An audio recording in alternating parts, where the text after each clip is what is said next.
protects his lead in a race against all odds. His wife, his family, caught up in a firestorm called the Tour de France. Le Mans' teammate, once his friend, Bernard Hinault, is now the American's worst nightmare. The man who owns them both, with his hand firmly on the throttle of a team ready to explode.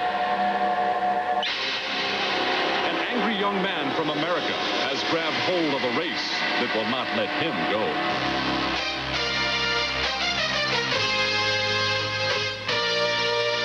This is a race that has for 83 years brought the world's very best to meet the test of the Tour de France.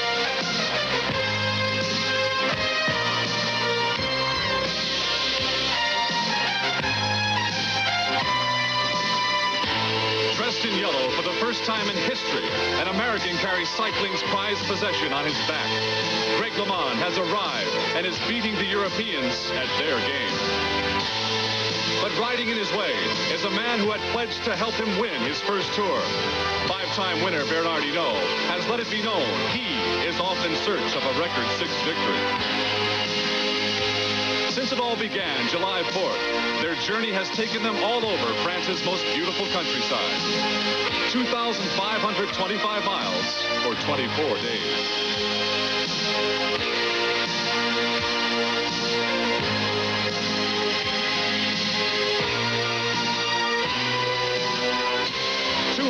Riders, the largest field in history, and always at the front, the two men who have shaped the race with their own private battle.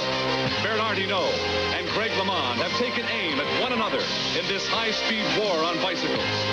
It's the Frenchman and the American who have turned this race to catch them into a tangled mess of bodies and bikes.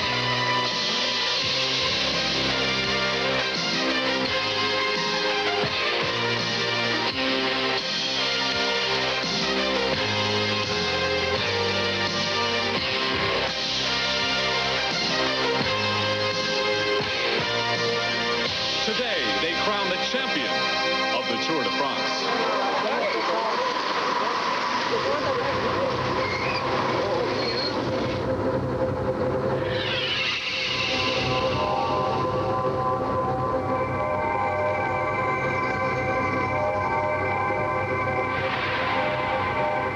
I'm John Tesh, along with Phil Liggett, and welcome to the Tour de France bike race. In a little while, this great race will make its finish right here along Europe's most glamorous avenue, the Champs-Élysées. And Phil, it began 23 days ago, and through it all, it really has been a battle between the Frenchman and the American, Hinault and LeMond. John, it most certainly has. If you can remember, over 3 weeks ago, 210 riders, a record field, set out. Today, almost 40% of those riders have given up. But all the time, the two principal players have been Greg LeMond and Bernard Hinault. And if you can cast your mind back a year ago, that was where the rivalry and the battle really began, in the mountains of France 12 months back. And this has been one of the greatest Tour de France's because of two of the world's greatest cyclists. And one of them lives in Quessoy, France, in the heart of Brittany. Home for Bernard Hinault and his family. That is when Papa isn't off winning the world's most prestigious bike race. Just like that. Kortrijk, Belgium. Home for American Greg LeMond and his family, who have moved from Nevada so LeMond can train and race in Europe with the best. These are two men as different as red and white. Hinault relaxes in his wine cellar, firmly ensconced in the land of his ancestors. LeMond makes his life as an expatriate American, longing to return his family to the shores of America, but committed to a European sport that insists he raise his family here in Europe. The face of the Badger. It was a name given to Hinault years ago for his tenacity. Beware, American. The Badger is quiet only at home. The two family men soon faced their reality when the Tour set off from the Paris suburbs on July the 4th. A record entry of 210 riders made their way due north towards the coastline of Calais and the nearest point to England. And even on these opening flat stages, Hinault was never content to watch. He always felt the urge to attack. There were two reasons. The route was heading towards his home in Brittany, and he wanted to tire the specialist climbers over the roads they hated the most. Greg LeMond knew he had to stay close to his friend, or was it a rival, right from the start? And at this early stage, LeMond wasn't sure of of Hinault's intention. The opening week of the 2,500 miles race followed the northern coastline through Normandy, where Americans have come before on less happy occasion. Then the route plunged south through the vineyards. Unable to conceal it any longer, Hinault was receiving treatment for an eye infection caused by the dust of the countryside. Would it hinder his performance? His rivals would soon know. Le Mans was also ill with diarrhea, and he'd need to be in top condition if he was to conquer the mountains that were coming closer with every pedal turn. And as the race went on through the vineyards and Bayonne, the Pyrenees were in sight. The race was about to begin. And Hinault, in company with Spain's Pedro Delgado, entered the Pyrenees with the intention of breaking everyone's spirit. On the road to Pau, he led by 3 miles. On this first day in the mountains, Le Mans was already confused like everyone else, but he didn't know what Hinault was planning. In Pau, Hinault was the leader by a massive 5.5 minutes. Was the race already over? Le Mans' face distraught. This attack by Hinault had not been expected. Was Hinault a teammate or a rival? But the very next day, Le Mans took back 4 of the 5 minutes. The impossible achieved. After the Pyrenees, the race moved on towards the Alps and the next battleground between 2 men who both wanted to win the race. Both appeared equal. But on the very first day, exactly a week ago, Greg LeMond vented his fury on a man who has forced him to prove he is the best. LeMond was drawn by the thought of a yellow jersey. And suffering visibly, the badger was being forced back into his corner. At last, history was made. After 83 years of the Tour de France, an American is dressed in yellow. And LeMond had recovered 8 minutes in less than a week from Hinault to do it.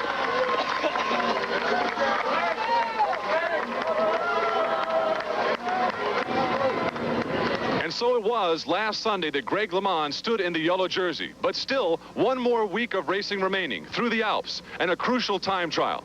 We'll be back with more of our coverage of the Tour de France in a moment.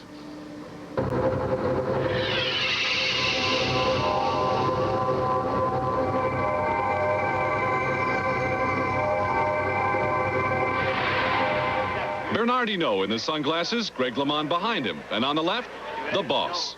His name is Bernard Tapie, and he is the man responsible for the La Vie Claire Dream Team of cycling, which, by the way, cost $3 million to run this year. La Vie Claire, the clean life, the name given Tapie's chain of health food stores. In a society where white bread, wine, and sauces extraordinaire dominate the dinner table, Tapie's investment in the health food enterprise was a bold one. But then so were the investments in the other 44 companies he owns. So why not write a book about it all? Winning. And why not star in your own TV commercials? Tapie, vanquishing all those who would challenge. And a symbol, really, of the new France.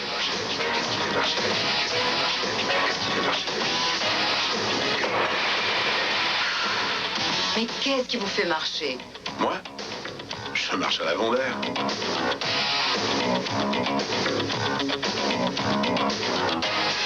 Alcaline Vondaire, plus 40% de durée. It's not only batteries that keep the 41-year-old Tapie marching to the music of profit and gain. Tapie is France's true success story. And he quite often is in the news, on the news, at night. This is the Lee Iacocca of France, if you will. And the guy is everywhere. Just look out your window. Especially during the Tour de France. When Tapie shows up, you can forget Hinault and LeMond. These folks want a piece of the guy who's bought them both. It was Tapie who brought LeMond and Hinault together. What a perfect match. The talented young American and the legendary Frenchman. Last year, Tapie's Franco-American cycling tandem had the press in a photo-opportunistic frenzy. Smiles all around, most of the time anyway. Here at the Tour, France's Lee Iacocca becomes cycling's George Steinbrenner, master of the bike racing universe. Planning, scrutinizing, orchestrating. Nothing escapes Tapie's glance. And no one misses a chance to watch the man who has done much to shape the modern-day Tour de France with his partner par excellence, Bernard Hinault. Involved? Yes, the boss gets involved. And in the cycling world, that means sticking your head out of a moving vehicle to shout at your coach. It's the powerful Tapie who prides himself on putting together this French team led by Bernard Hinault. For in the minds of the French, Hinault will always be number one, no matter who rides on his team. And where has that left Greg LeMond? If I want to be frank, I probably should have never come on La Vie Claire because I feel I'm too close to Bernard Hinault, too close to his strength, that I end up always having to take the second position, and it's my fault. Well, during the Tour, Tapie was asked on the news if it wouldn't be better for LeMond to win the Tour so Tapie could get added business exposure in the States. Hinault est beaucoup plus connu que Greg LeMond aux États-Unis. Par conséquent, ça serait mieux pour nous sur le marché américain si c'était Hinault qui gagnait. It would be better for our American market if Hinault wins. Well, the time for arguments is over. Here in the Alps, there will soon be enough more important questions answered in the Tour de France. It's day 18 and time for the race to Alpe d'Huez. Bernard Tapie is on hand. It's clear that if Bernard Hinault is going to make his move on LeMond, it will have to come here. Hinault has two choices: attack Greg LeMond or help him keep his yellow jersey. The American has spent his first full night in the yellow jersey, and he would like some team support. I'm hoping that I'll have some support from him and in the coming days, because I feel like in the mountaintop finishes I'm riding stronger than he is, and I think I should maybe take another minute out of him today. I'm thinking that. Actually, the man in second place to LeMond in the overall standings is Switzerland's Urs Zimmermann. Zimmermann is 2.5 minutes behind Greg, and Hinault is another 20 seconds back. Another of the top riders is Spain's Pedro Delgado, but the pace of the favorites has put him fully 8 minutes behind. Check-in time for this crucial trip into the Alps, and for the first time ever, the man to beat is an American. After the opening day in the Alps, LeMond has the yellow jersey. But it's now Urs Zimmermann who is second and Hinault back in third. Day 2 in the Alps is the most unkind of all, with 3 of the highest passes. The Col de Galibier at 8,600 feet, the highest road in France. Then the road snakes its way up the Col de la Croix de Fer, another brute at 6,800 feet. And after only a brief rest before the final twisting agony of Alpe d'Huez, a mere 5,800 feet. But on the glaciers here, you can ski all summer.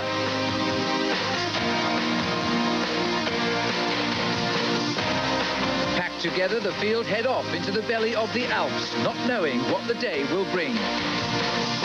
For LeMond, it will be his first test in yellow, and now his attention swings to the Swiss champion Zimmermann, just over 2 minutes back in second place. Zimmermann is now the biggest threat to the yellow jersey, but not far behind lurks the Badger. Is he thinking while he rides he can profit from the attention paid the other two? If they watch each other, perhaps Hinault will be able to slip away unnoticed. The mountains will hold the answers to these questions, and the spectators wait for the secrets to unfold.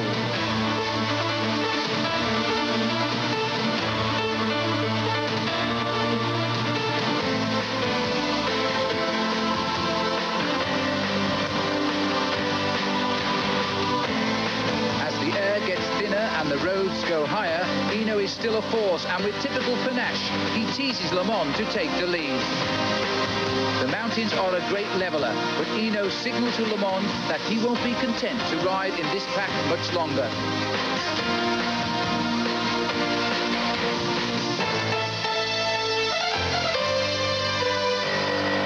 Bernard Hinault is like a time bomb ticking.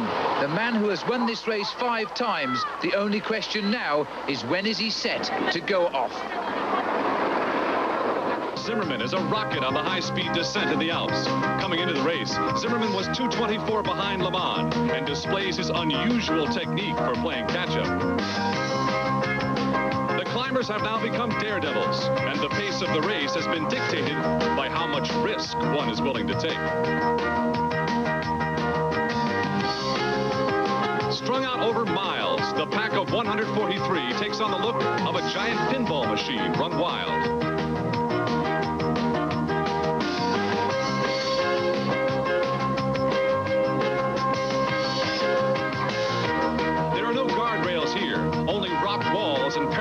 lifts, barely negotiable at 60 miles an hour. Off the front of it all, Bernard Hinault. Zimmerman in front of him, and manning the lead position, the yellow jersey, Greg LeMond, whose lust for greater speed has ensured him his position as the race leader. But at the bottom of the hill, the group collects itself, and the race begins all over again.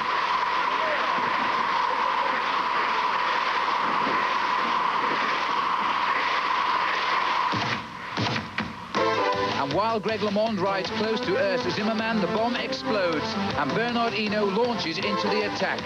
Peddling a gear that many riders would use going only downhill, the Frenchman shows his real strength. It's left to Zimmerman to chase, but will LeMond help? And with the rhythm of a metronome, Hinault pushes home an attack he's clearly planned all day.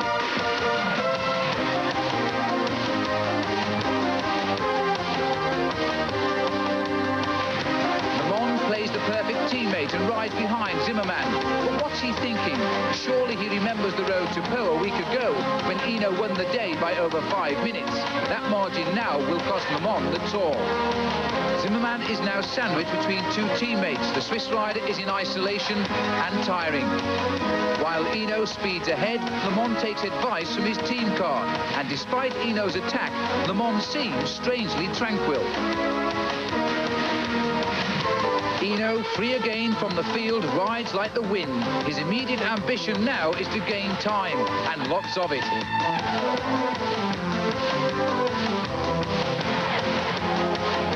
And with the ski station of Alpe d'Huez on the snow line, who says he won't? Zimmerman is now too tired, and Hinault's gained enough time to take second place. His next target will be the yellow jersey of Greg LeMond. And do you think Greg doesn't know that? Taking food on the move, the break is made, and Hinault settles into his rhythm. But a glance over his shoulder, and Greg LeMond is no longer with Zimmerman, but stimulated by the most coveted symbol in France.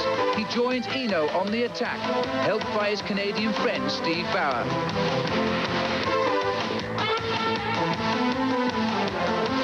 On the hardest day in the Tour de France, 3 members of the La Vie Claire team have formed at the front, and both Hinault and LeMond are again playing the leading roles in one of the finest races for years. The route continues to wind its way over the Alpine peaks. This is a day for the strongest. And on the slopes of the Col de la Croix de Fer, the rocks blossom with people witnessing one of the finest battles between the world's 2 greatest riders. Swept aside by a private feud, Zimmerman knows dreams of being the first Swiss winner in 35 years are gone. While Bernard Hinault and Greg LeMond have proved beyond all doubt that they have no equals in this race. But the question now, neither of them yet know the answer to, is which one will be first to Paris. The climb of Alpe d'Huez is still to come, and it may yet hold the answer.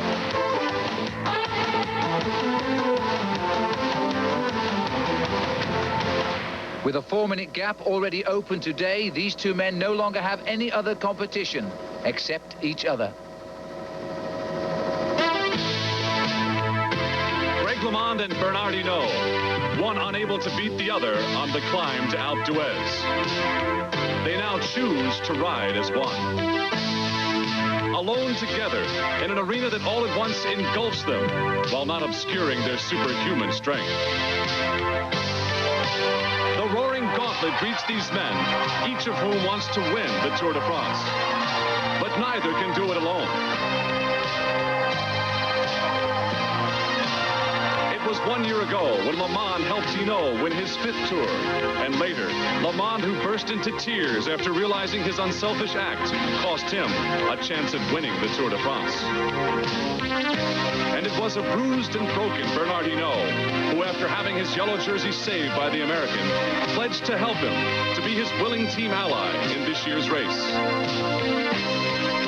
Today, here in the Alps, alone together, Hinault and LeMond had a yellow jersey between them, but this time, it was Greg's.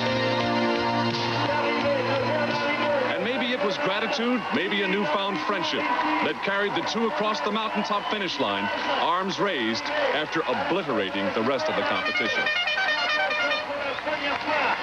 Hinault received the official stage win, but it didn't matter because Le Mans retained the yellow leader's jersey. No one knew quite what to make of what had happened on the way to Alpe d'Huez.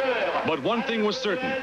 Bernard Hinault was now the one and only challenge to the yellow jersey. The standings after 18 days looked like this. Hinault 245 back.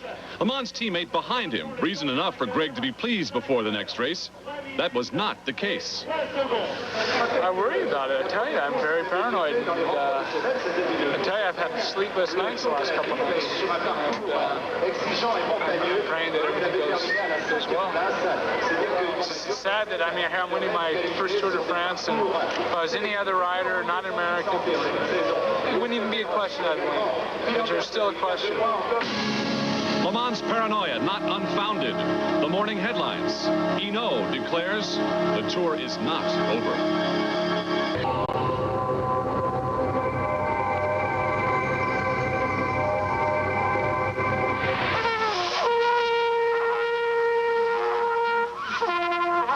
The American presence along the roads at this year's Tour de France has been considerable.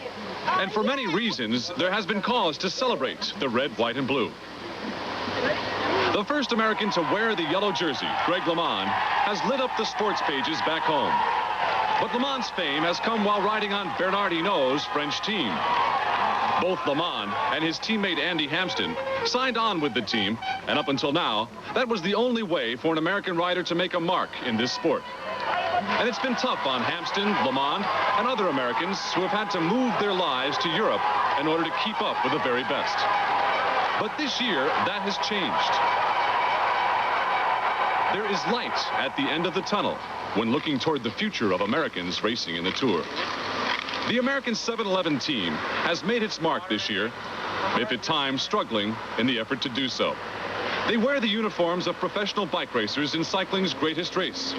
But 1 month ago, they were just a bunch of kids training in Boulder, Colorado. The party was over last night, man. You got a beer left over? Yeah.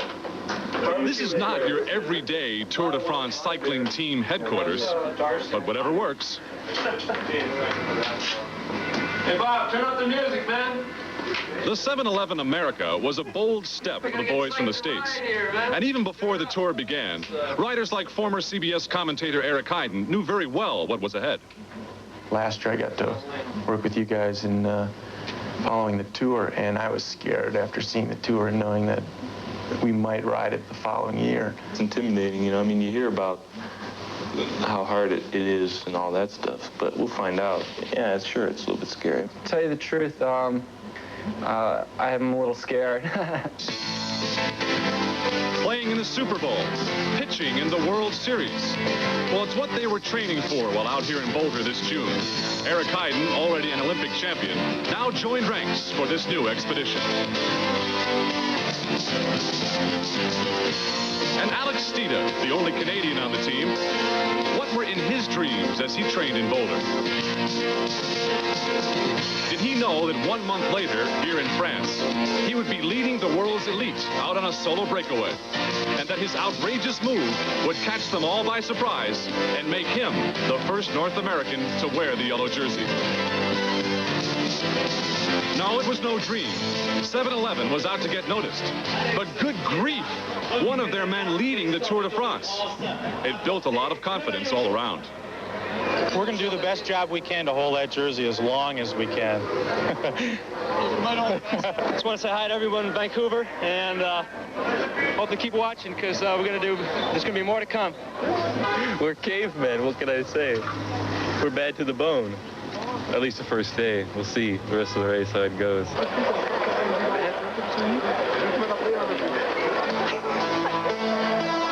If life seems almost livable in your first Tour de France, stick around. Things have a way of falling apart rather quickly. And the Americans' trouble began in the team time trial.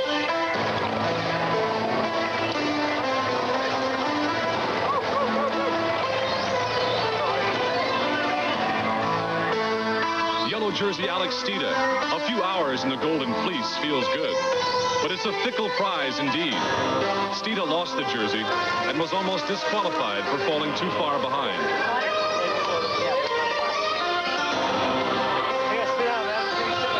It wasn't that 7-Eleven was worse off than any other team. It's just that the first time can be the worst time.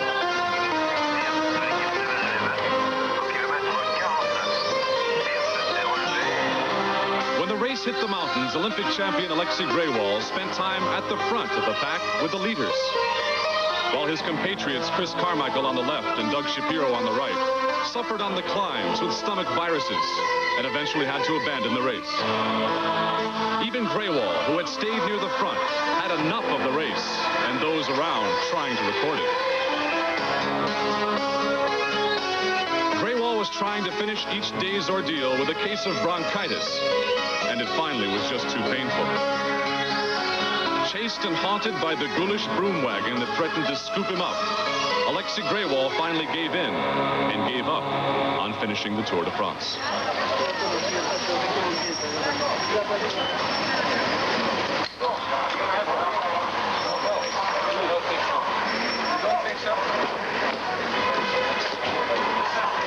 I feel pretty confident about making it to the finish, and if I can do that, that'd be my biggest goal, making it to the finish and seeing the Champs-Élysées a couple times going up and down there. Well, you know, it's always a matter of, just 5 more kilometers, you know, or just 10 more kilometers, or just to the next speed zone. And it's always little things, little games you play, and then, it's only 50 kilometers to go. So yesterday, I definitely was cracking on the second hill. I mean, I was just starting to die. And all you do is you just hope you can hang on.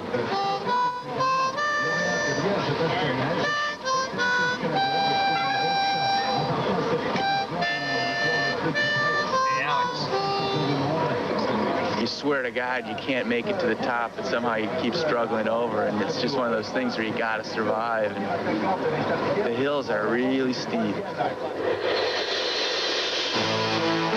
For Eric Heiden, the Tour continued in the Alps at the back of the pack, but only with the help of those who refused to let the mountain beat him. Heiden was faltering badly, and like a relay team, they passed him along, one to the other.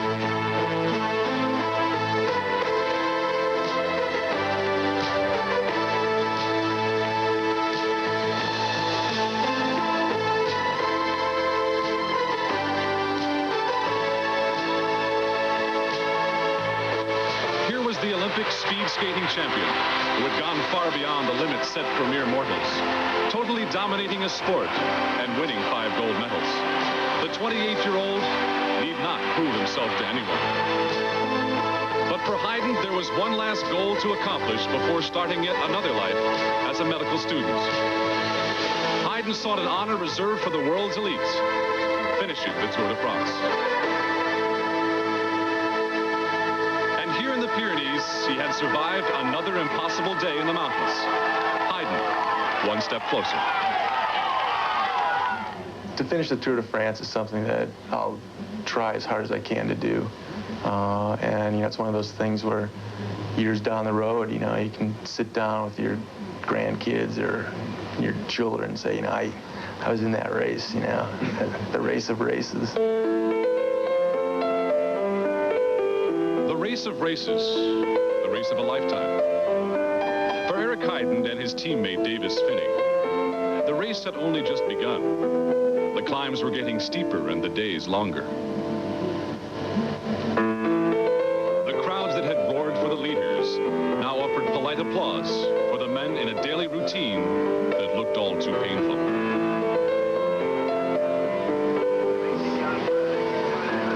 On day 15, Davis Finney crashed, severely bruising his hip and fracturing his wrist. Now it was time to quit, certainly.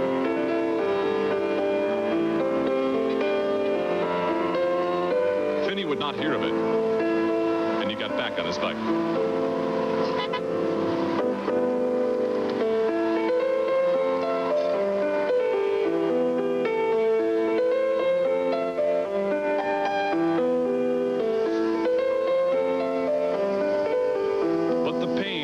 Exceeded the will to win.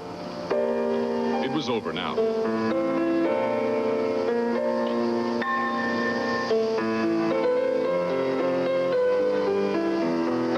so Davis Phinney's number joined the long list of broken dreams in the Tour de France.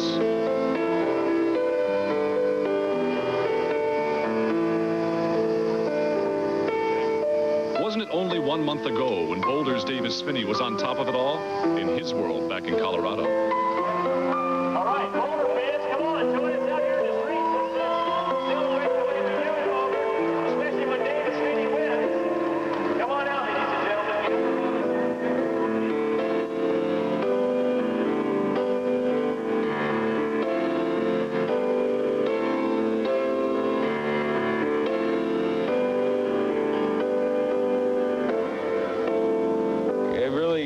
Never appreciated it until I wrote it.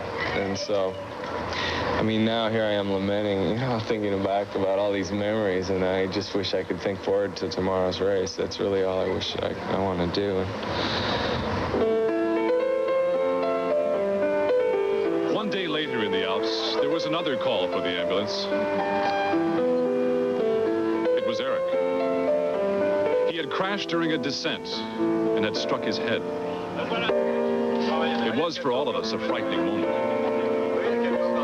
Haydn was hallucinating, and he did not recognize his close friends. It was later discovered that Eric had suffered a mild concussion. There'd be a night in the hospital for observation, but he'd be all right.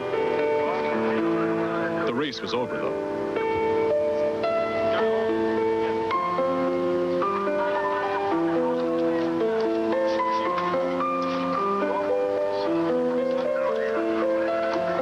Supposed to end like this. Not for Davis Phinney, not for Eric Haydn.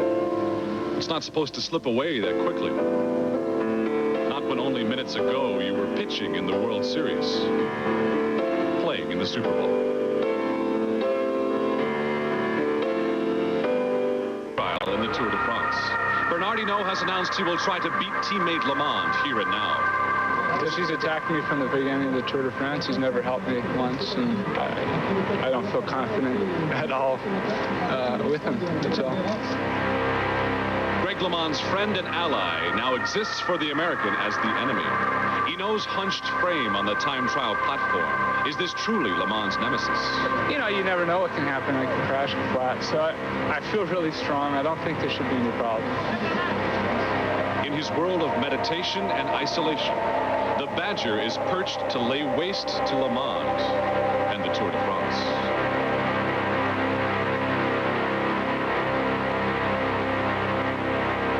There are but 2 men left to ride the time trial. As the yellow jersey, the American will ride last. Hinault precedes him on the course.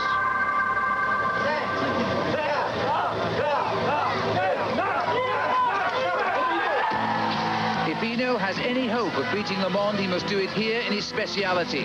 After all, Hinault has won 20 of these special time trials since he first rode the Tour in 1978. 3 minutes later, Greg LeMond enters the start house, and for the first time in his life, he's last to begin, because he leads the Tour de France. Hinault has the chance to give his answer. Can he beat LeMond by enough time to bring victory in Paris, or will his tour end here? One way or another, the individual time trial will tell us the truth. LeMond knows too, he sits on the brink of stardom or disaster. Hinault wants so much to win, he pushes himself to gain precious time, and on a difficult narrow bend, he almost crashes. But in any case, the delay, if not the crowd, will cost him a couple of valuable seconds. Last year, LeMond beat Hinault by just 5 seconds in the Tour's final time trial. He knows he can do it, and above all, he wants to prove, especially to the French, he's a worthy wearer of the Golden Fleece. Hinault fights like a wounded animal. His pride is hurt, and in his own garden, he wants desperately to show he's the best. Pedaling at 35 miles an hour, LeMond seems to be having trouble getting his rhythm. He adjusts his shoe position. By using all of the road, Hinault is as smooth as ever, spurred on by his threats to beat LeMond by perhaps a minute.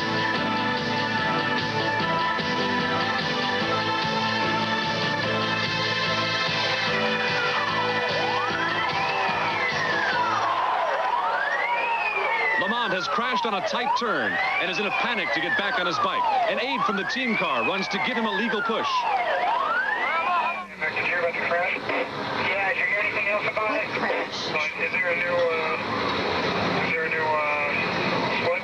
What crash?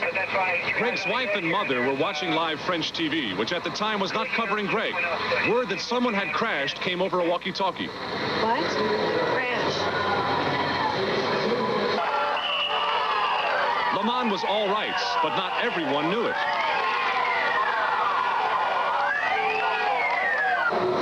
Can't be, Greg. Just can't be. Was there a crash with Greg? No! No! We can't! No! But he's all right. He's all right. What happened? Oh, what happened?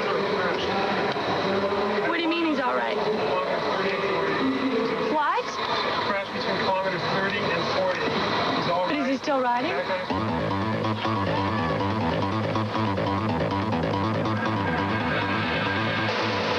Le Mans had lost very few seconds in the crash, but the questions he could only answer.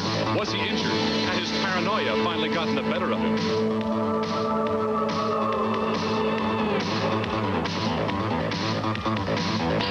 Up ahead, Hinault continued to pedal away, and at the halfway point, the two were roughly even.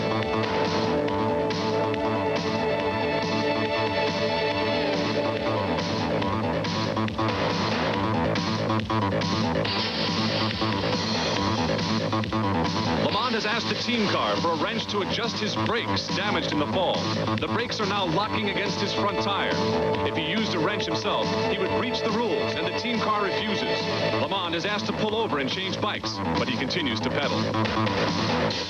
Hinault is closing in on the finish line, but first takes on a final climb.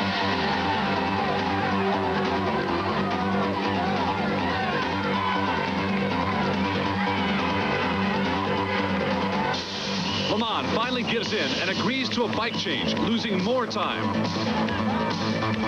Is this now the nightmare Le Mans had anticipated?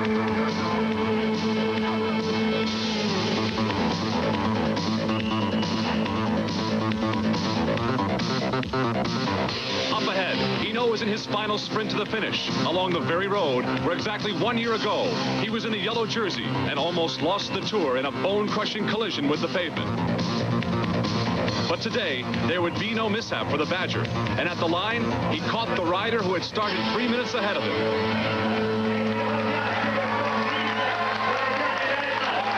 Hinault had set the day's fastest time.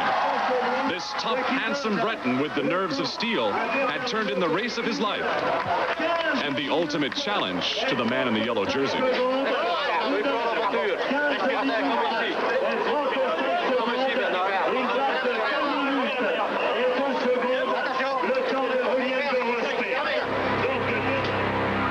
The world would wait for Greg LeMond. Reports of the crash were already going out. Hinault had beaten his nearest competition by over 2 minutes. The world would wait and wonder about the fate of the American in yellow.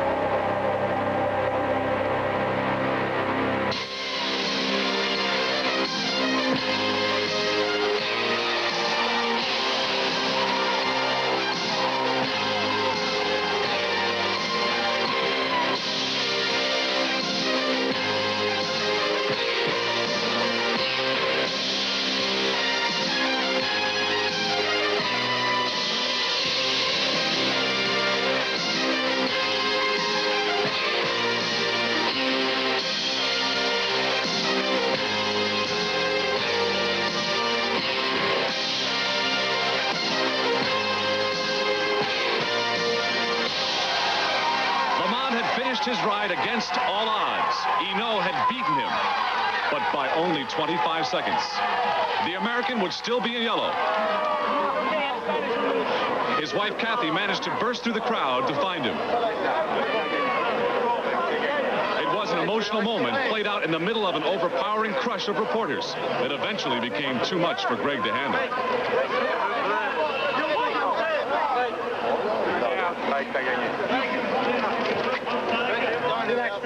Laissez-le respirer, appuie-toi là.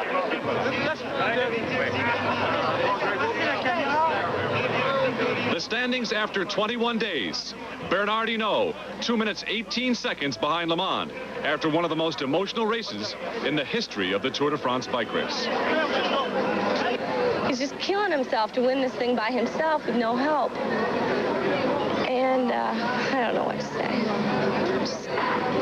I just feel bad for him that he's all alone.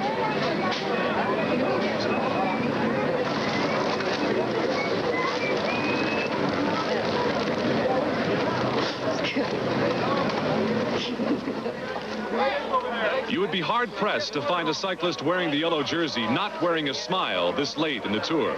Le Mans was an angry young man indeed. The Tour is over. We won't fight each other anymore. Hinault's statement at the post-race news conference conceding the Tour de France to the American. It's been a very bittersweet victory. I wish I could be.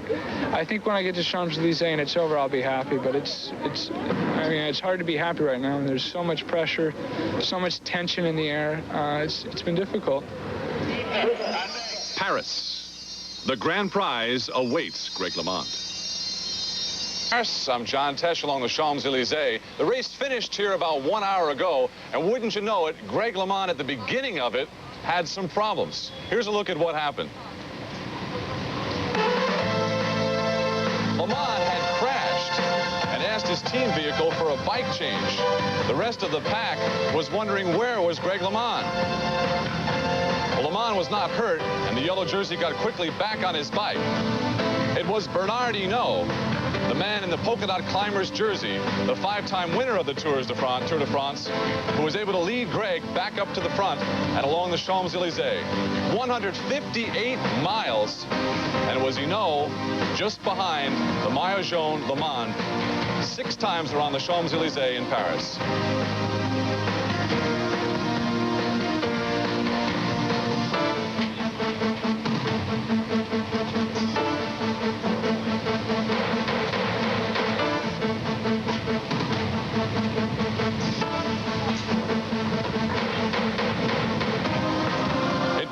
With 210 cyclists before it was all over, 40% had to abandon, to drop out of this great race.